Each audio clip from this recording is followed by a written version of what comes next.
as the saying goes, third time lucky. So let's hope and pray that inshallah we can connect with Ashraf Patel on a more stable line. Ashraf is Senior Research Associate at the Institute for Global Dialogue. Ashraf, Assalamu alaikum. Welcome to the program yet again. Wa alaikum salam. I hope I'm audible. Absolutely. Alhamdulillah for that. I think the line was very unstable a little earlier on. So let's kick off right away and look at the historic G20 summit on African soil. And can we safely say that we have achieved, it was a huge success? And what are the wins for us as South Africa and the continent of Africa?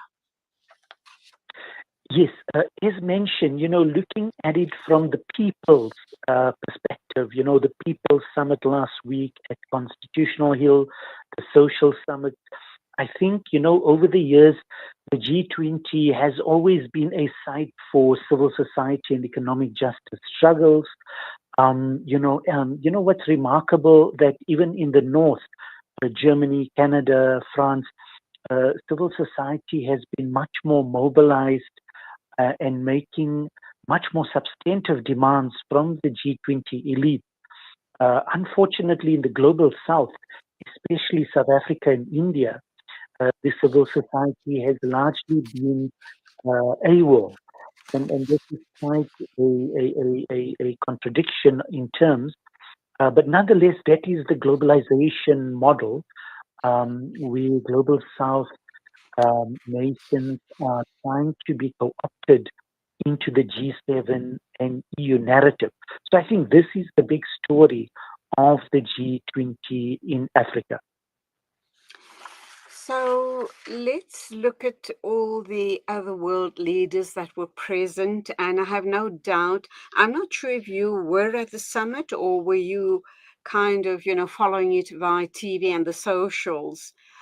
What did you make of some of the statements made by world leaders regarding the issues that were put on the table for the summit? I mean, there was a debt relief, there was climate change, there were so many. And what stood out for you? And these leaders all come together and, it's a big talk shop. But can we expect deliverables post the summit? Yes, no, from the people's perspective, People's Summit perspective, and Economic Justice Network's perspective, the G20 is essentially statements from world leaders through consensus. It has no standing in international relations. It's not a forum. It's unlike the UN.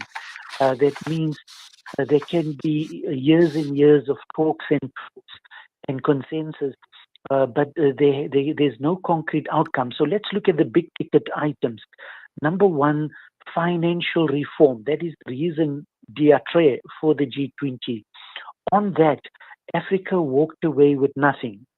So whereas in previous G20 forums, there used to be the Africa Debt Relief Initiative, HIPIC, there used to be the writing off of debt distressed nations, there has been nothing in the G20 leadership statement. So no African nation, even during the worst of the African debt crisis, no African leader or nation walked away with an African debt reschedule. There has just been what is called the Expert Financial Panel, aka the Manual Panel, but that has just said that we will continue with the Africa engagement agenda. And it means talks about talks for years and years. So that is not a concrete outcome for Africa. And yet, Africa has the highest cost of capital, at least 9%, compared to Europe at 2%. So these are the stark contradictions of this year's G20. Let us look at the big ticket item, climate change, sustainability, and critical minerals. There, the big winners was essentially the EU, because the EU managed to sign a critical minerals agreement with South Africa the day before the G20 summit. And most of the EU nation head of states go into the AU and EU summit in Luanda, Angola, starting today and tomorrow. So therefore, the EU was well organized.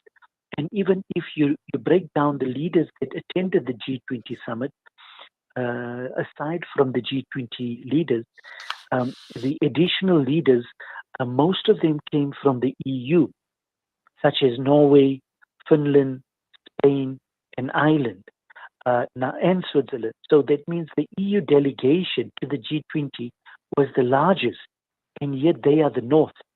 So that is another contradiction.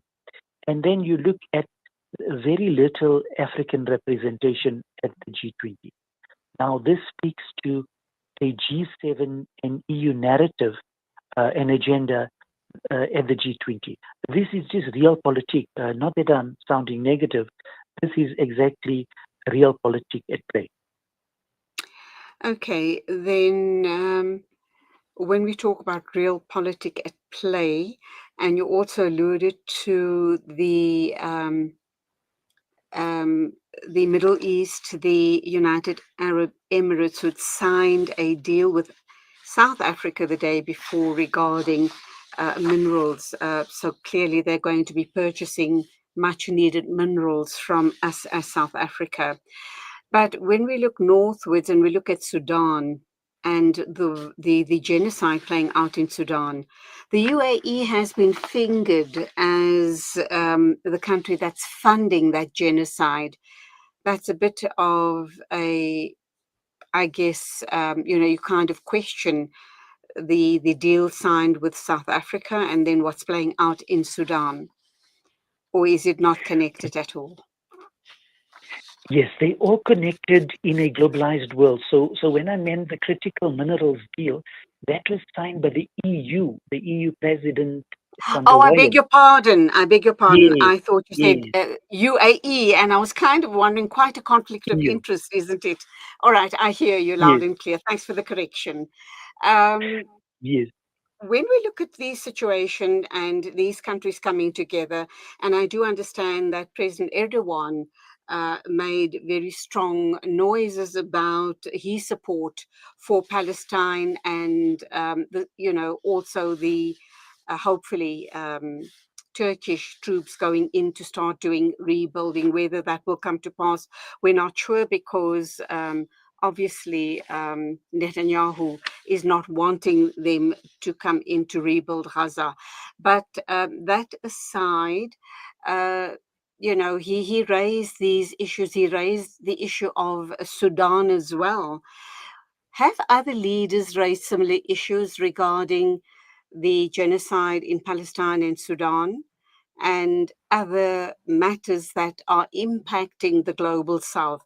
And it has a ripple effect around the globe, does it not? It may have a direct impact on the global south, but the ripple effect will be felt right around the world. Yes, if we were to kind of try and understand it from a pan-African perspective or a social global south justice perspective, it is very, very concerning. The G20 has been a forum for these, what we call regional hegemons vying for influence. So let's unpack. Number one, UAE is one of the worst culprits in both the Gaza genocide and the Sudanese genocide. So they, and by South Africa inviting them, we send a contradiction message about our supposed human rights agenda. There was no reason to invite the UAE at any level. Number two, if we look at Turkey, Turkey also plays a contradictory role.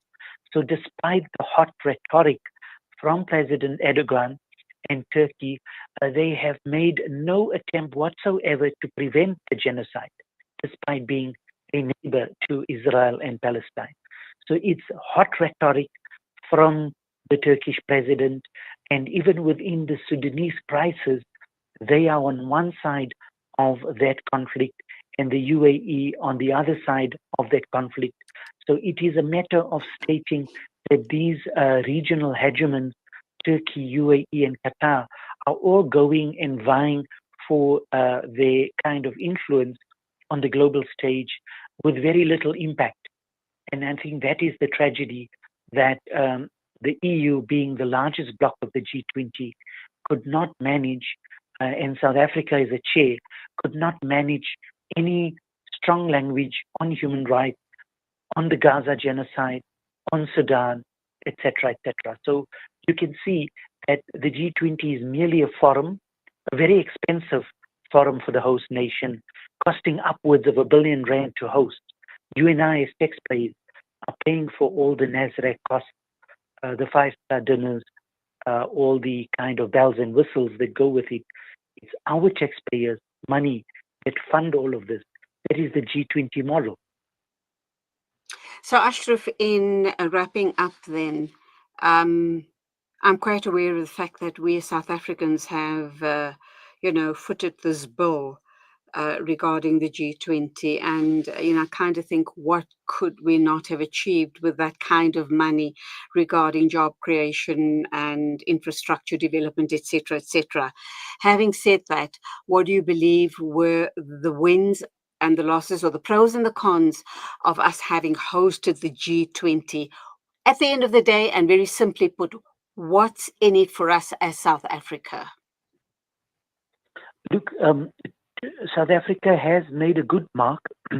President Ramaphosa has shown to be an astute negotiator, but within a very small box, a very small sovereignty policy box.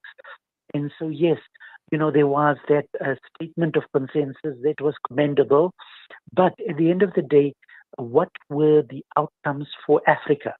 And if you ask any analyst or economist or scholar, there's been no concrete outcomes for Africa, aside from further talks on the Africa Debt Engagement Group and the inequality report, which kind of merely restates the UN Inequality Panel recommendations. And all it means is that these things on equality will go back to the United Nations. There's been very little on debt relief. And the big winners were exactly the EU, who managed to craft the critical minerals agreement with South Africa, and then taking forward that agenda into the Africa AU summit that starts in Angola today. So yes, the big winners, one can say, was the European Union, but within an unequal kind of semi-colonial model where they're taking the agenda back to the Africa Union, and it's about the access to critical minerals and energy resources for the EU, for their energy needs. So these were the big winners. Global South muted responses, and so realpolitik wins at the end of the day. And South Africa, being the host nation of the summit, any wins for us? Only symbolic. South Africa is very good at being a broker of symbolic significance, but in terms of substantive wins, very little, if any, for South Africa, except, as they say, the public relations optics.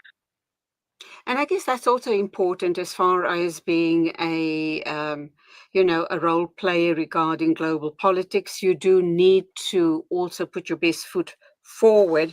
And it was also an opportunity for world leaders to see what South Africa can and should be offering to the rest of the world. I should also imagine, as far as our tourism industry is concerned, this was a wonderful opportunity to showcase ourselves as a country. But very quickly to wrap up then, Ashraf, is Donald Trump not having attended or not having sent a senior representative to the COP 20. Do you think that it made any significant difference? Yes, it would, precisely because the US hosts G20 next year, and they have made it clear they're not taking forward any of the South African agenda items on sustainability, etc. So it has been lots of good work done over a full year. But at the end of the day, the handover means that none of the agenda items will be carried forward into the US presidency. So that is a very sobering thought indeed. And as a researcher, scholar, as activists, we should ask ourselves, was it worth it at the end? Should we perhaps have rather downgraded the G20 and had less expenses because we knew from the start, from the get-go, that the prospects for success on outcomes was going to be quite low. Aside from the consensus statement, remember, all it means is this is a consensus.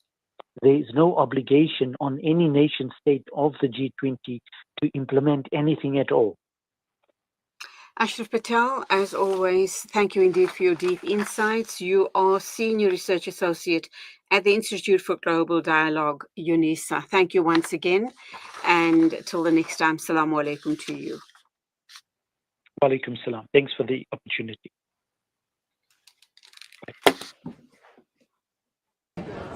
Eferoba, my apologies, I hope I pronounced that correct. He's a journalist from News Central in Nigeria. Very good morning to you, Israel. Take us through the economy of Nigeria and how Nigeria, being the giant economy, is performing currently. Well, Nigeria, yes, indeed, one of the largest economies on the continent. We've been doing well. Challenges here and there, but the government has put in reforms in place to ensure that we curb inflation and get more people to be able to afford goods and services in the country. The current president has put in place some reforms with his economic team. It's taken quite a while before it to yield results here and there, but the indices indicate that indeed that Nigeria is in the right direction when it comes to how the economy of the country, Africa's largest economy, is doing at the moment. So just take us through what this G20 means for Nigeria, it being held in South Africa and for the first time on African soil. What does that mean for Nigeria as a continent on Africa? It's a big deal. It means a lot.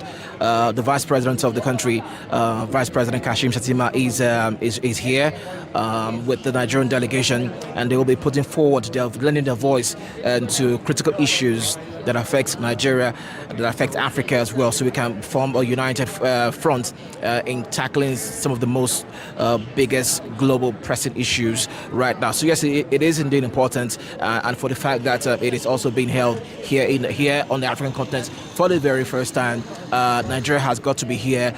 We're also trying to see how we can get into G20 as well. And so, if we have, South Africa is the only African country on the G20 right now. If we have another African country, a big economy, that will also lend more credence to Africa as a strong voice. You remember, Africa is a future right now. Everyone wants to do business on the African continent, so it is very pivotal that this G20 summit is being held in Africa, and Africans are well represented. The key players are all here to hear what the leaders from outside the continent are saying and find out how they can indeed work together, because multilateralism is very, very, very key for any country, to work and achieve its developmental goals and bridge infrastructural gaps, wherever they are on the continent. Yeah. Speaking about multilateralism, just take us as the last question. Just take us through Nigeria's role and presence in the ECOWAS. Oh, right now, Nigeria's role in ECOWAS, it's huge. We were part of the founding members of ECOWAS, back then, and Nigeria is still a very, very, very key player, a strong force, on the continent, and of course in the sub-region of ECOWAS. The President Bola Ahmed Tinubu just finished his presidency of ECOWAS just a few months ago, and it was indeed a time where everyone thought that maybe there would be some sort of issues with the neighboring countries due to the coup that happened in Niger, but indeed Nigeria stepped in, made sure that whatever took our foot off the gas, basically, to ensure that the region is stabilized. There were issues surrounding the coup. Should there be a military intervention or not? But that didn't happen eventually, because the Nigerian president, who is also the leader of ECOWAS, recognized that no, we need to be united. Going into war at this time will not augur well for the sub-region. So yes, indeed, Nigeria's big brother role on the sub-region is still very, very important. Nigeria still plays a big role in how ECOWAS is being seen, is being viewed right now. If anyone is thinking that maybe ECOWAS has lost its relevance, they should think again, because indeed, when you do not have a body that you are associated with, you cannot be a lone ranger. So yes, indeed, ECOWAS is indeed very, very key, and Nigeria's role cannot be overemphasized.